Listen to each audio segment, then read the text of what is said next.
Thank you, Ms. Stone. Thank you for everyone who came out this evening for sharing your comments. We appreciate it. We need to hear from you and are willing to look at all the things that are brought up when you take the time to come and speak with us.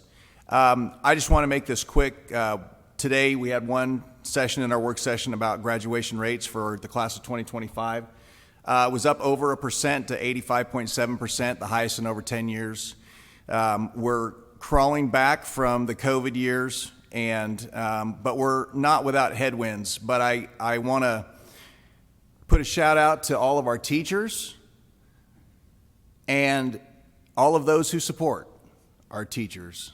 And I think that covers every one of the 24,000 teammates that are here at GCPS, because it's a team job.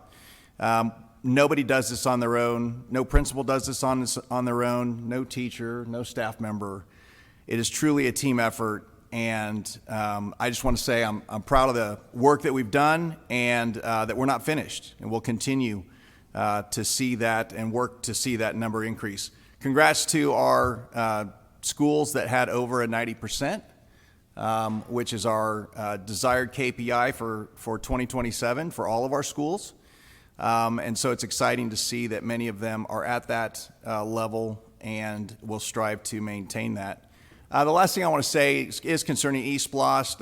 Early voting started a couple days ago, so it is your opportunity to go out and vote. East Blost is very specific. It's capital related, and when you look at the ballot, it lists where the money's going to go. It's been that way every time we've done East Blost. There's a tiny bit of flexibility, not a lot. And so what we put there and ask the voters to approve of is where that money goes. It's based upon the planning that our planning department does.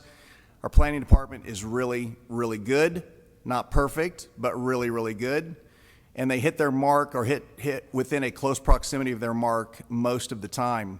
I've been amazed in my 7 years on the board to see how close they come to planning and what actually then happens. So read the ballot. Look at where the money's going. It's going to safety and security. It's going to maintenance. We had a recent presentation 25 years ago to 15 years ago. Over that 10-year period, we added 12 million square feet under roof in Gwinnett County for our students, and to make sure that they had classrooms and gymnasiums and all the things that they needed for an education.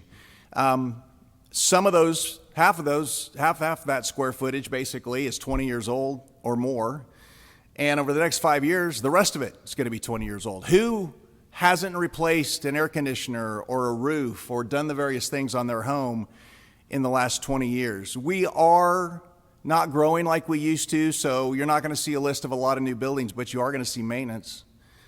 And it's going to take a lot to maintain the 180 buildings that we have in Gwinnett County. It's going to take a lot to figure out how to get rid of trailers and how to move our kids into classrooms and do all those different things. But there's a lot of misconceptions out there as to what's going on. I have a constituent who told me that two wasteful scenarios that she presented was the same as our annual tax receipts from East Blost. She was only 2 zeros off. She mentioned $2.5 million in waste and thought it was the same that we get every year. We get over $200 million, actually closer to $260 million from East Blost. And it all goes to maintain our capital assets. So if you want lower property taxes, it's not going to come from voting against East Blost, because that is one of the ways that we can come up with the revenue to keep our school system afloat. And if you want property taxes and you vote against East Blost and our school system goes in the direction that you apparently want it to go, you're going to pay lower property taxes. Now, I can't tell you how to vote on East Blost, but I would encourage you to go vote, read the list, see where the money's going, and vote your conscience. Have a great night.